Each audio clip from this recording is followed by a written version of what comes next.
तो 2047 के विकसित भारत की नींव रखने वाला चुनाव, आप कह सकते हैं कि भारत को तीसरी सबसे बड़ी अर्थव्यवस्था की गारंटी वाला चुनाव, तीसरी सबसे बड़ी आर्थिक महाशक्ति बनाने वाला चुनाव, आप कह सकते हैं कि 140 करोड़ भारतीयों के सपनों और संकल्पों को साकार करने वाला चुनाव।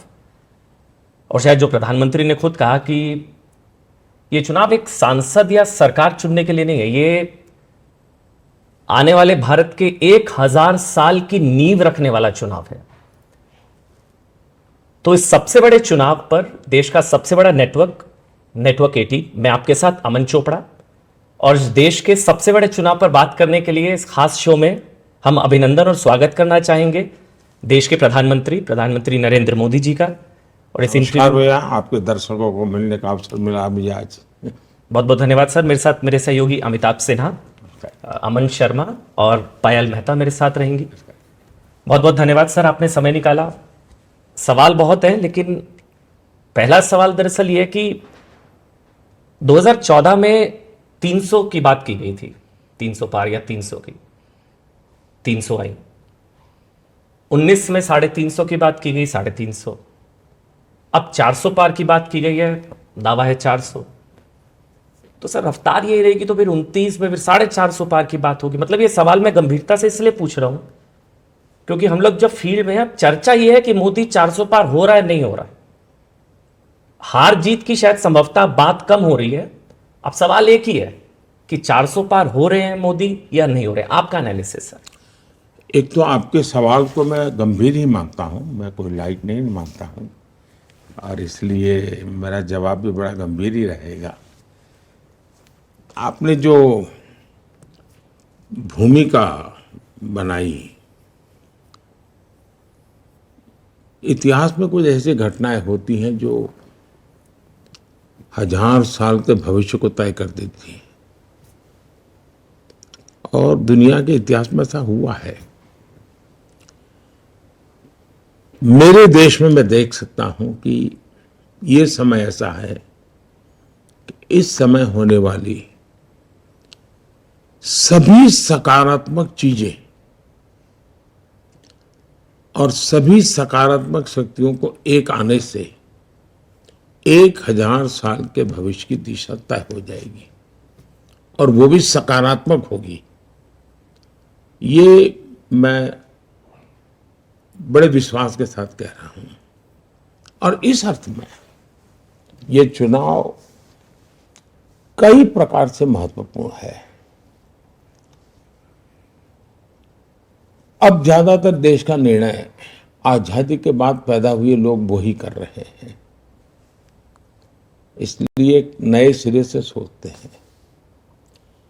21वीं सदी का जो जीवन है, अथवा 21वीं सदी में जिसने जन्म लिया है जी, वो अब निर्णायक एज ग्रुप में पहुंच गया है। तो एक बहुत बड़ा फैक्टर मैं इसको देख रहा हूं, और उसने बुराइयां देखी नहीं है, लेकिन उसके भीतर एक तड़प है कि दुनिया बदल रही है, हम क्यों नहीं बदलते, क्योंकि वो दुनिया को जानता है। इस देश में आज सबसे बड़ी पॉजिटिव मैं चीज देख रहा हूं, वो ये है कि सामान्य मानवीय, इसका दूसरा शब्द ही एस्पिरेशन है। हर इंडियन मतलब एस्पिरेशन। ये किसी भी देश की गति का बहुत बड़ा फोर्स होता है, चालक बल होता है, जो मैं देख रहा हूं। और वो सारे निर्णय अपने एस्पिरेशंस को ध्यान में रख के करता है। ये चुनाव वो ये सोचता है कि मेरे एस्पिरेशंस के अनुकूल मुझे क्या मिले क्या नहीं मिले, और मेरा देश ऐसा होगा तो मैं इसे निकालूंगा, इस बात पर केंद्रित हुआ है। दूसरा, इस देश के महिला वर्ग, उन्हें लगा है कि हम एक समाज का एक हिस्सा है, इतना ही नहीं है, हम समाज में बहुत कंट्रीब्यूट कर सकते हैं, हम किसी से कम नहीं है, हम कुछ कर सकते हैं, उनके भीतर भी कुछ करना, जो करते हैं उससे अतिरिक्त करना, जो परंपरागत है उससे बाहर जाके करना, इस जज्बा पैदा हुआ है। तो मेरे 30-35 से कम आयु वालों का एस्पिरेशन जी। और देश की 50% मातृशक्ति का इस जज्बा, एक ऐसा कॉम्बिनेशन है जो 1000 साल की नींव रखने के लिए प्रतिबद्ध है। और इसलिए मैं कहता हूं, ये चुनाव देश की जनता लड़ रही है, पूरे चुनाव की ओनरशिप देश की जनता की है। कौन नेता क्या बोलता है, क्यों बोलता है, इसका कोई महत्व मैं नहीं देख रहा हूं जी, क्योंकि जनता मन बना चुकी है। अब छोटे छोटे बच्चों के मैं इंटरव्यू टीवी पे, सोशल मीडिया में देखता हूं, वो कहते हैं ये होने वाला है, ये होने वाला है। इसका मतलब कि सब कुछ ड्रिवन बाय सोसाइटी है, समाज के द्वारा। और इसलिए मुझे विश्वास है कि इस बार मजबूत सरकार, स्थिर सरकार, 400 पार वाली सरकार, निर्णायक सरकार, भविष्य की तरफ जाने वाली सरकार, ये मैं देख रहा हूं। मोदी जी, मैं जब आप बात करते हैं 400 पार का और कि बीजेपी 370 के पार जाएगी, एनडीए 400 के पार जाएगा, तो इसमें थोड़ा मैं अगर स्पेसिफिक्स में आपको लेके जाऊं, कई स्टेट्स ऐसे हैं, यूपी हो, बिहार हो, राजस्थान हो, छत्तीसगढ़ हो, मध्य प्रदेश हो, इसमें बीजेपी एक तरह से सैचुरेट पिछले इलेक्शन में कर गई, तकरीबन पूरा स्वीप हुआ। तो ये जो गेन्स हैं, जो 303 से 370 की जो जर्नी आप कह रहे हैं कि होगी, ये गेन्स आप किन स्टेट से देख रहे हैं? क्या ये दक्षिण भारत से आएगा, क्या ये बंगाल से आएगा, उड़ीसा से आएगा, आंध्रा तेलंगाना से आएगा? आपका थोड़ा अगर माइक्रो असेसमेंट हमें मिल पाए कि कैसे बढ़ेगा। देखिए, मैं गुजरात से आता हूँ, तो गुजरात में हम कई समय से लगभग 2/3 मेजोरिटी से लगते थे, तो सोचने वालों का भी एक स्टैग्नेंसी जैसा हो गया था, उससे अधिक सोच ही नहीं पाते थे। अब मेरे से जब बात करते थे, क्या मोदी जी अब 2/3 मेजोरिटी, 3 दशक हो गए, मैंने कहा क्या बात करते हो जी, मुझे बहुत कहा। और जब 156 हम जीत के आए उनके लिए अचरज था। अब ये 156 कहाँ से निकलेगी? तो कागज लेके बैठोगे तो नहीं दिखा बैठेगा। अगर आपको लगता है कि इतना सारा सैचुरेशन होगा, क्या होगा, मैं देखूंगा कि राजस्थान में मेरे अगर 25,000 बूथ है, पिछली बार मैं अगर 5,000 बूथ में पीछे था, तो इस बार मैं 5,000 में हूँ या 3,000 में हूँ या 2,000 में, मेरा हिसाब किताब अलग है जी।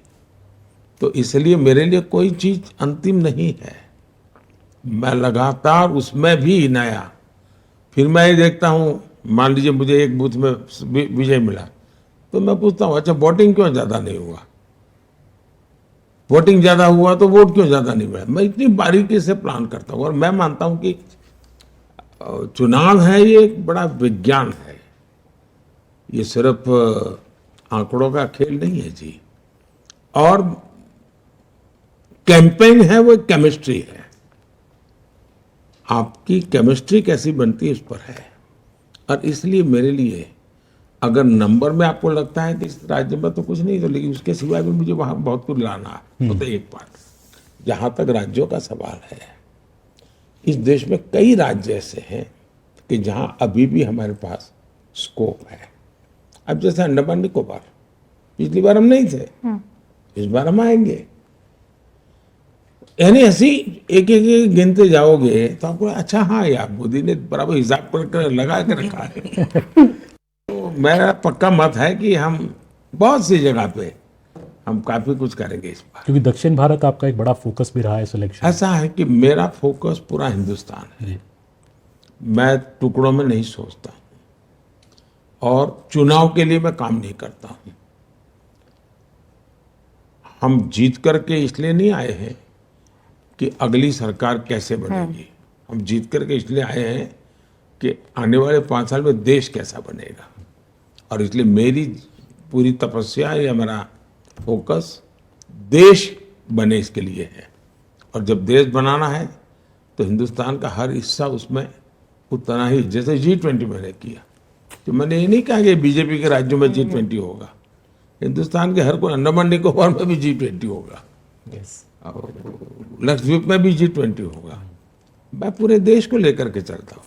सर, इसी से जुड़ा हुआ एक सवाल है कि आप जब भी आप सत्ता में रहे हो, चाहे वो सीएम रहे हो, आप पीएम रहे, कभी उड़ती है बात कि ना खाऊंगा ना खाने दूंगा, एक नारा उठता है, भले ही आप ना देते हो, ना सोऊंगा ना सोने दूंगा।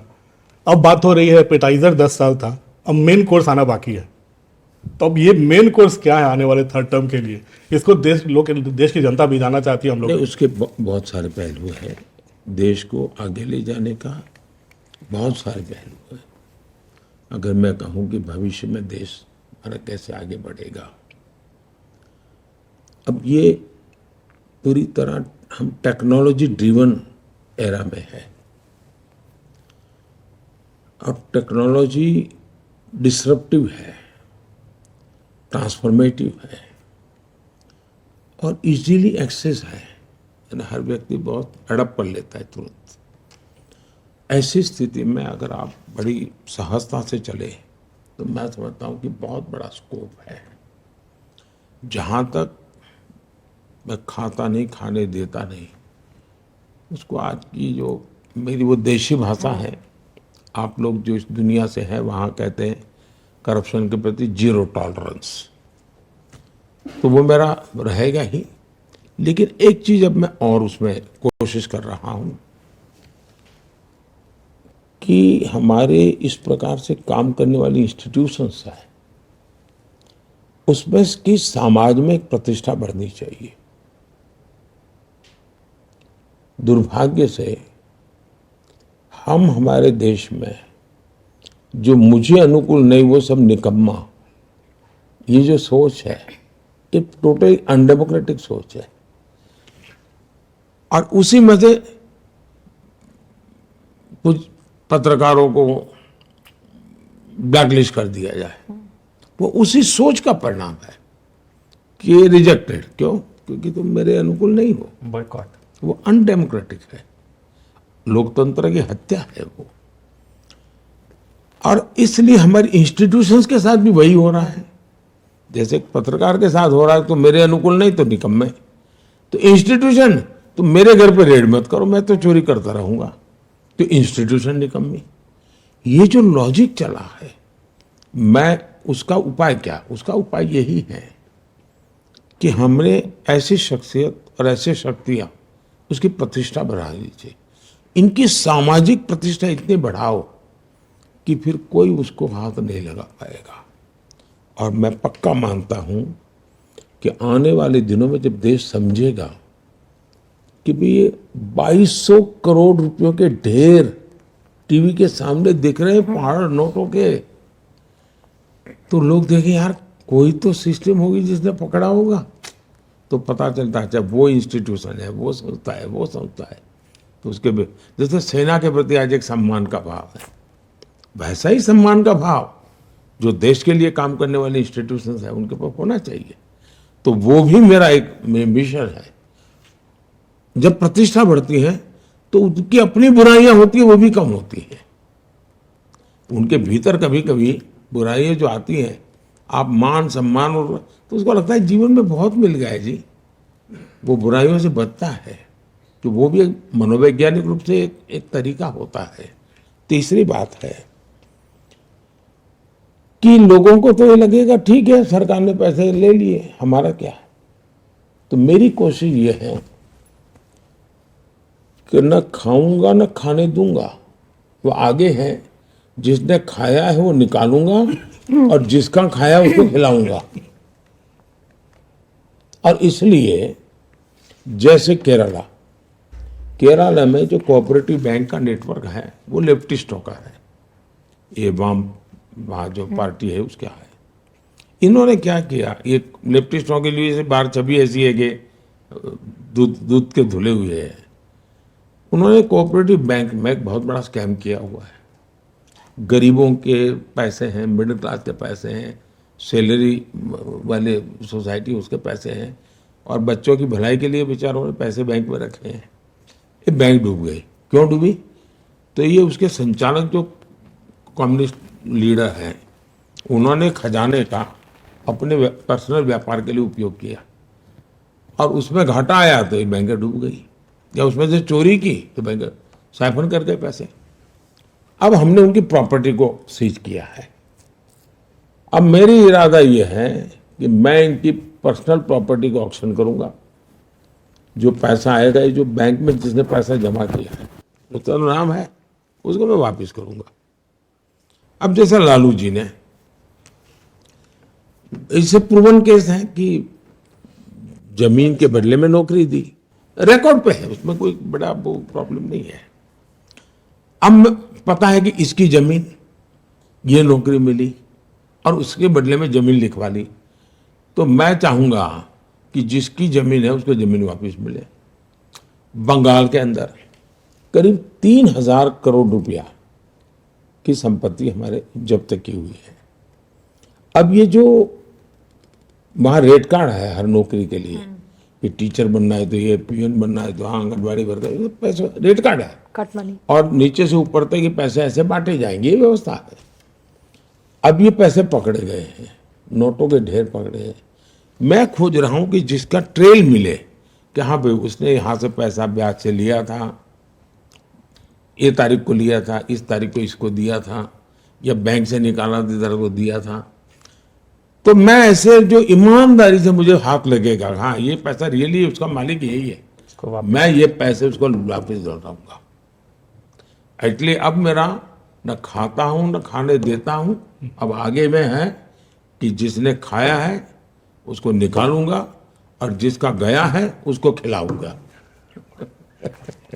मोदी जी, क्योंकि मैं लंबा समय बंगाल में रही हूँ तो मेरा सवाल बंगाल से जुड़ा हुआ है। आप बंगाल में क्या बीजेपी के लिए प्रोस्पेक्ट देखते हैं? और दूसरी बात यह है कि माँ माटी मानुष की बात करती थी ममता बनर्जी, आपके लिए भी मिक्स्ड इमोशंस रहते हैं, कभी आपको बहुत स्नेह से वो आम भी बेचती है, टॉक मिष्टी कहते हैं हमारे बंगाल में, मतलब खट्टा मीठा टाइप का रिश्ता है। आपको लगता है कि वो कंट्रोल नहीं कर पाई जिस तरह के अट्रॉसिटीज हम देखते हैं महिलाओं के खिलाफ? हमने असेंबली इलेक्शन में जिस तरह का वायलेंस देखा, आपको लगता है she has lost control completely off the state?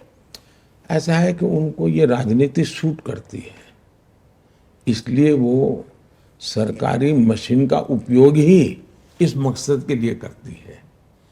एक प्रकार से उनका शासन पे इतना कंट्रोल है, लेकिन गलत दिशा में है। वे शासन पे कंट्रोल नहीं है और शासन में बैठे हुए कोई लोग करते ऐसा नहीं है, वो खुद ही करवाती हैं, खुद ऐसे करने वालों को प्रोटेक्शन देती है। उनका खुद का कन्विक्शन है कि ये जो कुछ भी हो रहा है यही रास्ता है सत्ता में रहने के लिए। और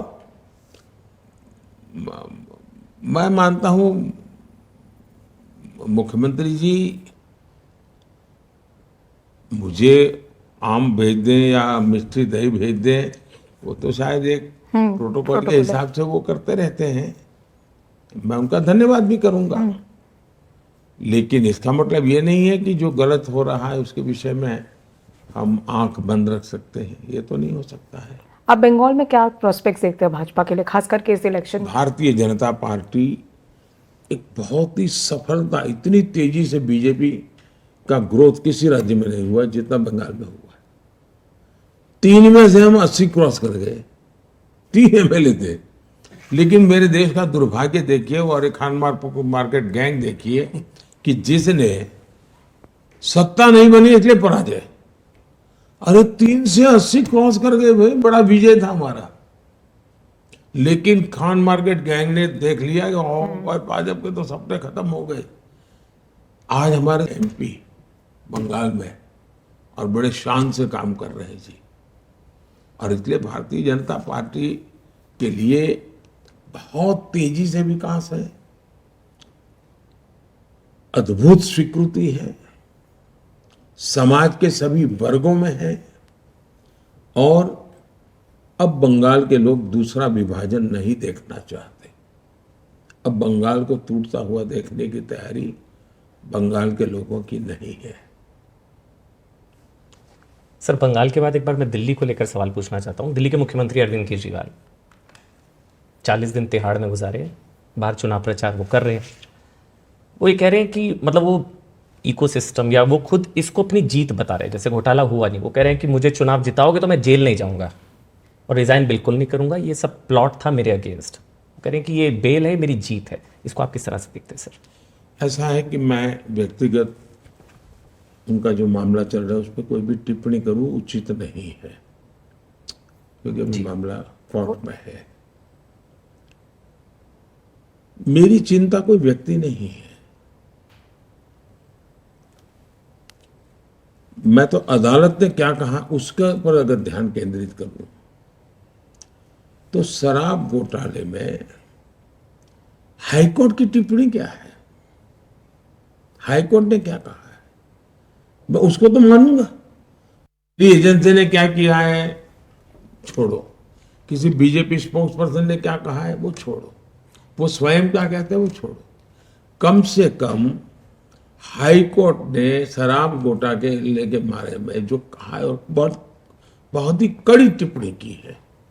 अब चिंता का विषय ये है देश में, और जो गंभीर है, कि सार्वजनिक जीवन में कोई जिम्मेवारी नहीं रहेगी, अपनी खुद की बातों पर भी कोई कमिटमेंट नहीं रहेगा। सार्वजनिक जीवन में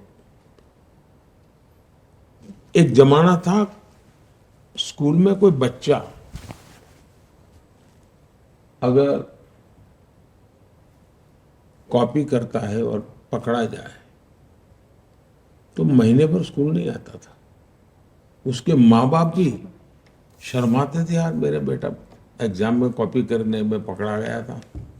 ये स्थिति थी, यानी इन चीजों को बुरा माना जाता था हमारे समाज में।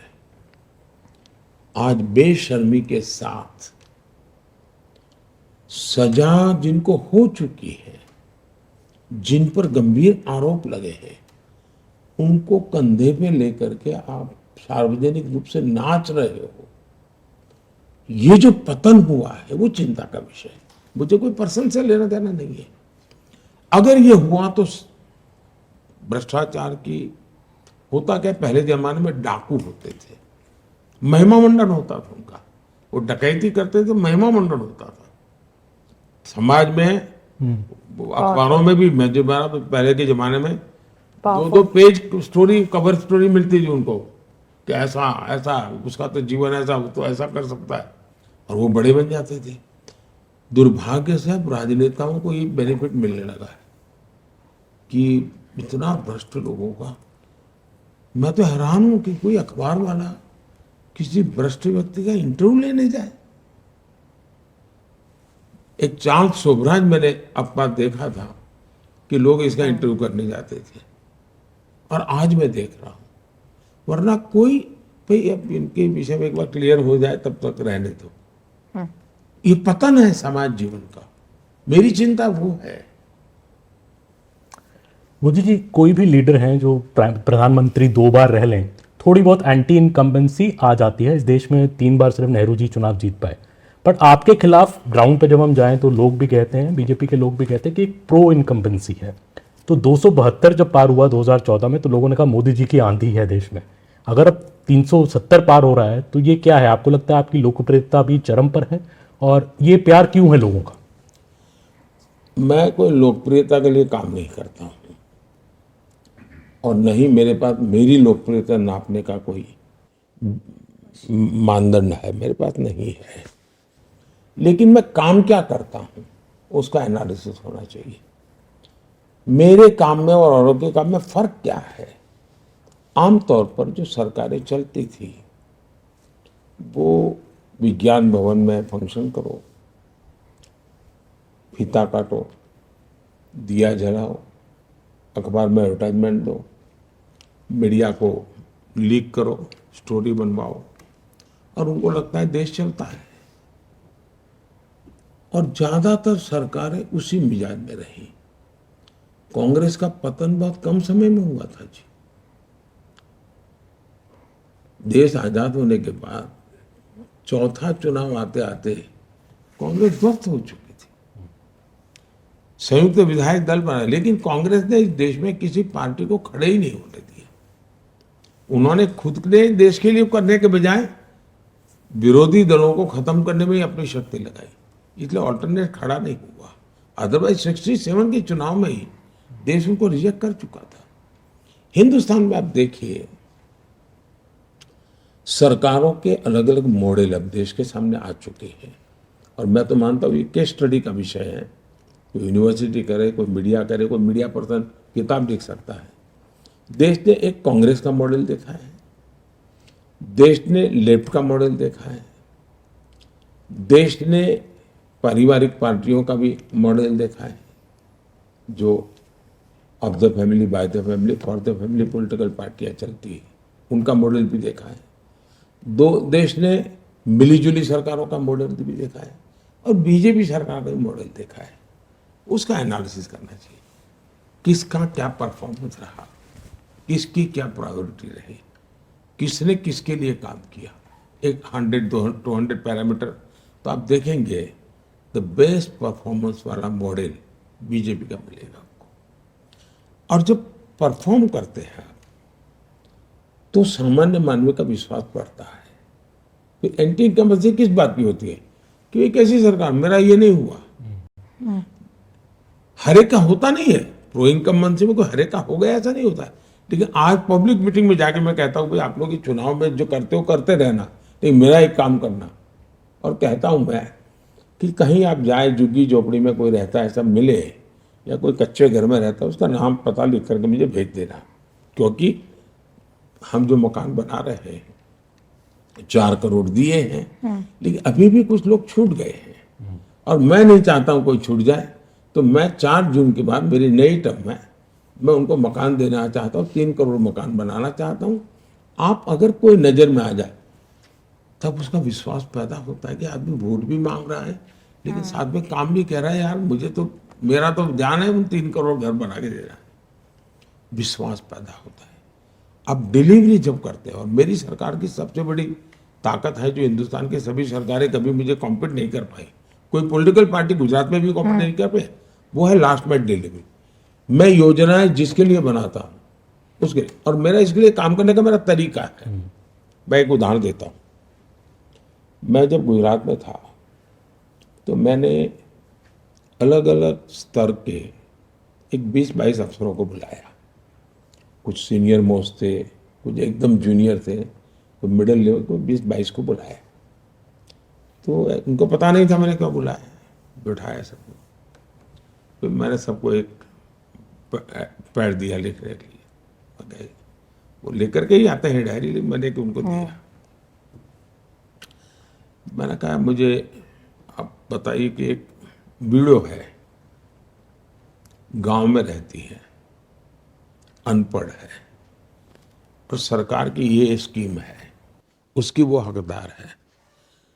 उसको ये प्राप्त करने के लिए स्टेप 1 क्या करना, स्टेप 2 क्या करना, 3 क्या करना, 4 करना, कैसे करना, कहाँ जाना, मुझे आपकी मैंने डायरी दी, इसमें लिख करके बताओ। मैंने उनको कहा लिखो। गिव यू सरप्राइज, सबके सब फेल हो गए। फिर मैंने कहा, मैं कोई वो नहीं, बड़े प्यार से बात करता था। मैंने कहा मुझे बताइए भाई, आप IAS अफसर हैं, किसी की 20 साल की नौकरी हो गई, किसी की 2 साल की हो गई, आपको पता नहीं है कि एक वीडियो को बेनिफिट लेने के किस किस जगह से गुजरना पड़ता है, फॉर्म कहाँ से लेना होता है, अप्लाई का। मैंने कहा बताइए, हमने ऐसी व्यवस्था बनाई है, उस वीडियो को क्या फायदा होगा। तो उनको लगता है हाँ यार कुछ तो कमी है, और फिर वो करेक्ट करते थे। तो मेरे दिल में ये रहता है कि भाई मैं योजना बना दूं, वाहवाही करूं, एक एडिटोरियल छप जाए, ठीक है, मेरा गुजारा हो जाएगा। लेकिन आम आदमी, मेरी पूरी कार्यशैली ये लास्ट में डिलीवरी की है, परफॉर्मेंस की है, और उसका परिणाम होता है। दूसरे जैसे स्वच्छता अभियान, स्वच्छता अभियान में तो सरकार ने क्या करना था, लेकिन मैं झाड़ू लेकर के घूमता था। छोटा सा बच्चा भी अपने दादा को कहता है कि दादा मोदी जी ने ना कहा है। चीज को छोटी मत मानिए जी। आज के युग की बहुत बड़ी घटना है। इसी के लिए आप लोगों का शब्द है प्रो इनकम्बेंसी, और इसके लिए तपस्या करनी पड़ती है, खपना पड़ता है, और निस्वार्थ भाव से कोई कुछ भी कहे सो हमने अच्छा करना है तो करते रहना चाहिए। वो देश देखता है जी, जनता जनार्दन ईश्वर का रूप है, उसको सब समझ होती है। तो मुझे आज तक मेरे जीवन में यही बेनिफिट मिला है। मुझे लगता है कि 150 पौने 200 रैलियां रोड शो कर चुके हैं अभी तक पिछले 2 महीनों में, लेकिन उससे भी ज़्यादा लग रहा है कि बदजुबानी विपक्ष की बढ़ी हुई है, उससे ज़्यादा आपके खिलाफ गालियां पड़ रही हैं। इस बार पहली बार ऐसा देखा गया है, माता पिता तक लोग सवाल मतलब बदजुबानी कर चुके हैं, गालियां दे रहे हैं। और पहली बार हम लोगों ने देखा है कि ऐसा चुनाव आया है 2002 का, जब से आप चुनावी राजनीति में आए, कि पहली बार माँ के आशीर्वाद के बिना, क्योंकि हर बार आप वोट करने जाते थे और माँ का आशीर्वाद लेने जाते थे, हम लोगों ने गांधीनगर में हमेशा देखा। तो ये मिस कर रहे थे आप, और दूसरा ये बदजुबानी कैसे लेते हैं आप? मैं दो चीजों को अलग करके देखता हूँ। ये कहना कि मुझे अभी भी गालियां पड़ रही है वो सही नहीं है। शायद मेरे जन्म से पहले से गालियां मेरे लिए तैयार रही है, और 2001 में जब मुझे मुख्यमंत्री का काम मिला, तब मुझे शायद कोई ऐसा विषय नहीं जिसमें मुझे गाली ना पड़ी हो, और बिना कारण मेरे बाल नोच लिए हो। उसमें सिर्फ पॉलिटिकल लोग नहीं, ये खान मार्केट गैंग पूरी, ये आपके मीडिया में जो महारथी कहे जाते वो भी, आप पुराने अगर अंक निकालेंगे मैगजीन बड़े बड़े नोन, तो उसके फ्रंट पेज पे जो कवर स्टोरी है, तो किसी राक्षस को भी अच्छे से पेंट किया हो, उससे भी भद्दी तस्वीरें मेरी है।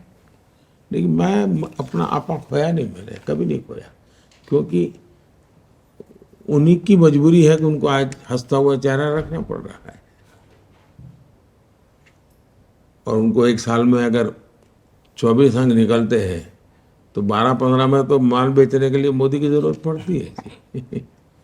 तो मैं अपने कर्तव्य से के लेके चलता हूं। अच्छा होगा कि लोकतंत्र में सार्वजनिक में शुचिता का पालन हो, मर्यादाओं का पालन हो, आलोचना हो, लेकिन अच्छी भी तो हो सकती है, अच्छे ढंग से भी हो सकती है। ऐसा नहीं हमसे भी कोई गलती नहीं हुई होगी जी, मैं नहीं कहता हूं, लेकिन हम सब ने सोचना चाहिए। मैं किसी को उपदेश दूं इसका क्या मतलब है? मोदी ने खुद ने भी कभी गलती की होगी, मोदी के साथियों ने भी गलती की होगी, लेकिन भारत में ये स्थिति ठीक नहीं है, जो हो रहा है ठीक नहीं है। मैं आपसे एक सवाल और पूछना चाहूँगी युवाओं से जुड़ा। आपने हमेशा कहा है कि जो युवा है वो हमारे आने वाले 50 साल का भविष्य तय करेंगे। तो जो हमारे जो खेल प्रेमी युवा है सर, आपने कई जगह पे बताया कि 2036 की ओलंपिक्स की हम बिडिंग करेंगे। सर उसकी क्या तैयारी हमारे खेल से जुड़े जो युवा है वो जानना चाहते हैं आपसे। बहुत ही अच्छा सवाल आपने पूछा है। जिसने G20 का पूरा बारीकी से एनालिसिस किया होगा वो इस विश्वास कर सकता है कि हाँ, अब भारत की क्षमता है, भारत की क्षमता है इन चीजों को करने की। कॉमनवेल्थ गेम के कटु अनुभव इतने थे कि लोगों को विश्वास टूट गया था, यार कुछ हो नहीं सकता है। लेकिन G20 के बाद देश का विश्वास नहीं, हम भी कर सकते। G20 का दूसरा फायदा यह हुआ कि देश के 60-70 अलग अलग स्थानों पर G20 उतने ही शान से हुई, तो देश के हर कोने में विश्वास पैदा हुआ है।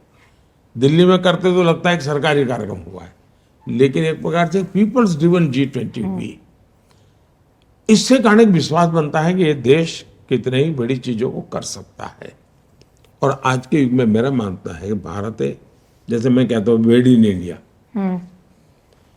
तो उसके पीछे मेरे मन में है कि एक इंफ्रास्ट्रक्चर तैयार होता है, धनी लोग खर्चा करते हैं, यहाँ रहते हैं। उसी प्रकार से मैं कहता हूँ कॉन्फ्रेंस डेस्टिनेशन इंडिया में होना चाहिए। उसी प्रकार से मैं कहता हूँ कि भाई हमारे यहाँ स्पोर्ट्स इवेंट्स होने चाहिए। और मैं आजकल छोटे मोटे, अब जैसे मैं 2029 यूथ ओलंपिक मैं चाहता हूँ कि देखो इसको, चेस का वर्ल्ड ओलंपिक मैं कहता हूँ आपने बीच ओलंपिक्स का भी जिक्र किया।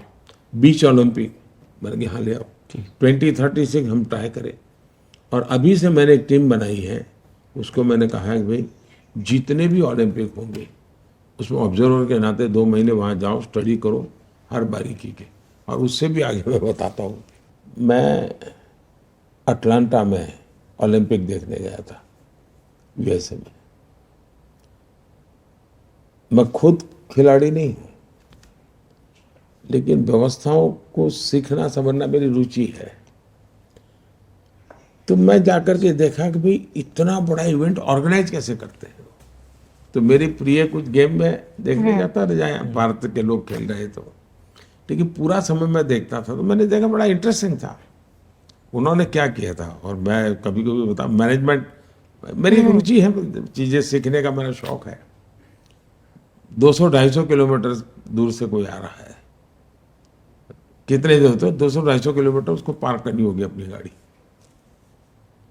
ओलंपिक स्टेडियम से 200-250 किलोमीटर, मतलब एक कार का वहाँ बस होगी, तो कार खाली करो, बस में बैठेगा। उसको जो गेम में जाना है उसका कलर, उस गाड़ी का कलर सब सेम रहता था। तो उसको पता है कि मुझे अगर हॉकी में जाना है तो मुझे इस कलर वाली बस में बैठना है, तो अपनी गाड़ी छोड़ के उस बस में बैठता है। फिर वो बस एक मेट्रो स्टेशन पर जाती थी, तो बस के लोग सब मेट्रो में उस कलर वाले डिब्बे में बैठ जाते थे, अथवा वो कलर वाली जब मेट्रो आती तो बैठते थे। वो सीधी स्टेडियम के पास जाती थी। मतलब कार 60 कार में से एक बस हो गई, एक बस में से 60-100 बस में से एक मेट्रो हो गई। इन्होंने 1-8 करोड़ लोगों को ट्रांसपोर्टेशन इतनी बढ़िया, ऐसी चीज़ें मैं उस समय स्टडी करता था। तो मैंने मेरी टीम को कहा भाई हर चीज़ स्टडी करो और स्टडी करके लाओ। तो एक प्रकार से तैयारी, ह्यूमन रिसोर्स डेवलप करना, इंफ्रास्ट्रक्चर तैयार करना, उनकी आवश्यकताएं क्या होती है उसको समझना, at the same time Hindustan के खिलाड़ियों को तैयार करना। क्योंकि खेल मेरे यहाँ है, गोल्ड मेडल कोई और ले जाए, ऐसा तो नहीं होता। सर, हम में से किसी ने शायद सोचा भी नहीं था कि इतने मेडल आएंगे ओलंपिक्स में, पैरा ओलंपिक्स में, जिस तरह से आए पिछले। देखिए भारत के यूथ में तो दम था ही था, भारत के यूथ में तो दम था ही था, लेकिन पहले सिलेक्शन में भी संप्रदायवाद, परिवारवाद, जातिवाद हर चीज में था। वो सिलेक्शन उसके आधार पर होता था, मेरे परिवार का बच्चा है, खेले ना खेले यार जाए तो सही, यही होता था। अब खिलाड़ी है तो जिस खेल में उसकी योग्यता है, सिस्टम उसको सिलेक्ट करती है, वो मेडल लेके आ जाता है।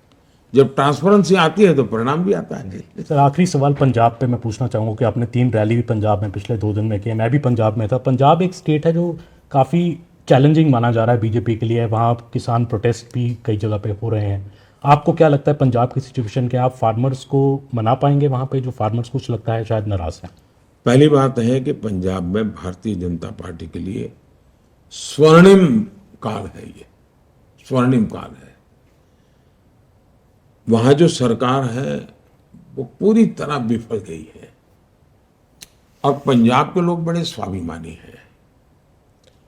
उनको दिल्ली से रिमोट से कोई सरकार चलाए, इसको पंजाब का अपमान मानते हैं, और ये इनके जहन में है। और सबसे ज्यादा तब हुआ कि एक मुख्यमंत्री सरकार चलाने के लिए, गाइडेंस लेने के लिए दूसरे मुख्यमंत्री को जेल में मिलने जाए, तो ये पंजाब को बहुत हर्ट कर रहा है कि भाई ऐसा कैसी सरकार जो दिल्ली के लोग चलाएंगे, तो फिर पंजाब की क्या है? इसका गुस्सा है, ये चुनाव में बाहर आने वाला है। और उनको लगता है कि भाई बीजेपी एक ऐसी पार्टी है जिसने सिख समाज के लिए भी इतना काम किया है, करतारपुर कॉरिडोर की बात हो, या यानी एक प्रकार से किसानों की भलाई के काम की बात हो, किसानों की इरिगेशन की चिंता हो, एमएसपी बढ़ाने की बात हो, सिंचाई की व्यवस्थाओं की बात करनी हो। यूरिया दुनिया भर में 3000 रुपया हो गया, हम 300 में दे रहे हैं। तो एक प्रकार से अनगिनत मैंने काम की है, उसका उनके लाभ भी हुआ है। तो भारतीय जनता पार्टी के लिए सबसे ज़्यादा मैं मानता हूँ कि बेनिफिट है। और खास इवन जो मैंने जो मिलेट का किया है ना जी, वो वहाँ के किसानों को छूता है। उनको लगता है यार हमारा मिलेट अब दुनिया में बिकेगा, उसको गर्व हो रहा है जी, उसको आनंद हो रहा है। तो ऐसी बहुत सी चीजें हैं जिसका परिणाम मिलने वाला और खासकर पंजाब को लेकर जो करतारपुर का जिक्र आपने रैली में किया, वो भी एक चर्चा का विषय है कि क्या हमने 71 में वो मौका गंवाया, करतारपुर भारत में हो सकता था, वो मौका क्या हमने गंवाया। बहुत बहुत धन्यवाद प्रधानमंत्री जी, नमस्कार आपने समय निकाला चलिए। और सभी सवालों का जवाब दिया। बहुत बहुत धन्यवाद। धन्यवाद। धन्यवाद। धन्यवाद।